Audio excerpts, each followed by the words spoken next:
So what's up mga ka-vlog-vlog? This is Sir Ken ng The Backyard Farming. So before tayo mag-start, please like, share, and subscribe sa ating munting YouTube channel.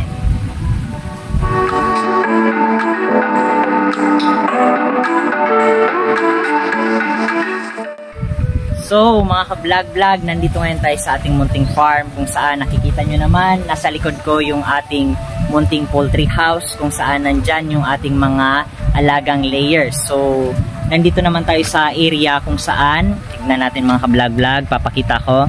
Ayan, nandito tayo sa area kung saan madami yung mga pananim nating mga prutas, guyabano. Meron din tayo dito mga kalamansi, rambutan, bayabas, at marami pang iba mga ka-vlog-vlog. So nandito rin yung sa harap natin, sa ibaba, yung taniman ng mga palay. So mga ka-vlog-vlog, nandito ngayon tayo sa ating farm para at least gawing produktibo yung oras natin mga ka-vlog-vlog. Ang gagawin natin, nandyan sa nakatambak sa may piggery natin yung mga bamboo na gagawin nating bamboo slat. So para gawing pang walling, para matapos na yung ating pinapagawang layer cages, para at least by the end of April or by the month of May, makabili na tayo ng ating mga panibagong alagain na RTL para at least ma-expand natin yung ating production. Syempre kapag ma-expand yung production natin, lumawak din yung market natin. So paunti-unti pinapalaki natin yung ating egg farming business. Kaya naman nabubulol pa. So mga ka-vlog-vlog, samahan niyo ako ngayon. Tara! So mga ka-vlog-vlog, i-check muna natin yung ating mga kawayan na gagawin nating bamboo slat. So andito ngayon tayo sa area. Ito yung nasa taas yung ating munting piggery. Nandyan, meron tayo dyan mga alagang landrace, crossbreed ng landrace tsaka large white. So ito mga ka-vlog-vlog, yung ating sorry, medyo hinihingal pa. So nandito yung ating mga pinakuhan last time na mga kawayan, then pinahati na natin last time. So ang gagawin natin dyan, gagawin na nating mga bamboo slat para sa walling tsaka sa doon sa babang parte ng ating mga ginagawang layer cages. Tara!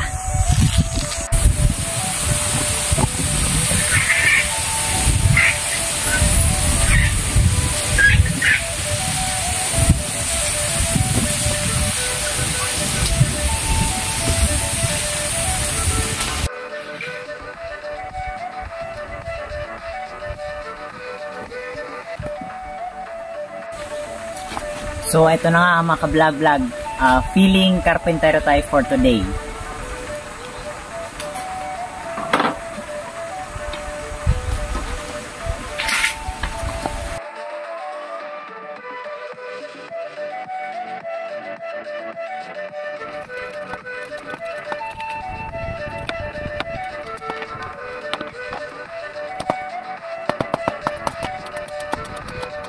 So ayan mga ka-vlog-vlog, tapos na tayo. Medyo nakakapagod, hindi talaga sanay yung ating katawan sa mga ganitong trabaho. So pero at least tinatry natin yung best natin. So ito na yung natapos nating mga bamboo slat.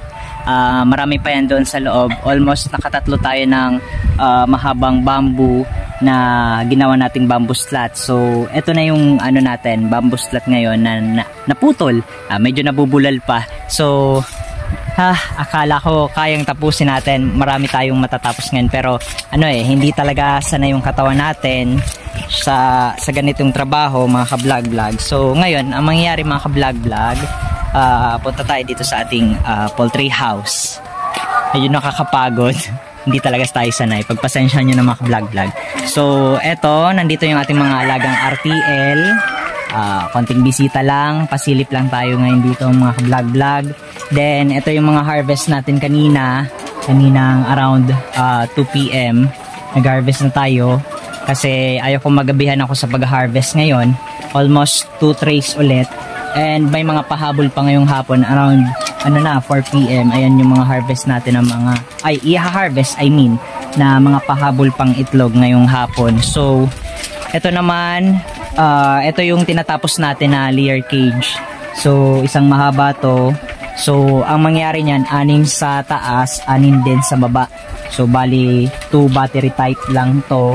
Then, ito yung sinusundan nating sukat, yung pinagawa ko last time na gagayahan doon sa ating gumawa ng nitong frame ng layer cage. So, ganyan, ito yung magiging flooring, pang flooring na yan. Then, pasunod-sunod na. Pasunod-sunod dito hanggang matapos yan. Then, walling din. So, yun lang mga ka-vlog-vlog. So, pagpasensyaan nyo na mga ka-vlog-vlog, wala tayong masyadong content ngayon pertaining sa egg production business. So, siguro mga ka-vlog-vlog, sa mga susunod na vlogs natin, pag-usapan din natin yung epekto ng sobrang init na panahon sa egg production business, especially sa sizes, kung talagang nakaka-apekto ba siya or hindi. Then, ngayon, hanggang dito lang muna ngayon mga ka-vlog-vlog. Kung may mga katanungan kayo pertaining sa egg production business, sa hog fattening, meron din tayong hog fattening. At the same time, nag-aalaga din tayo ng mga native piglets na binebenta nating mga lechonin.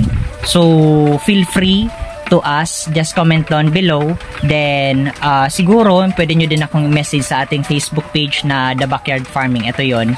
So, again, maraming salamat mga ka-vlog-vlog sa walang sawang suporta sa ating munting YouTube channel.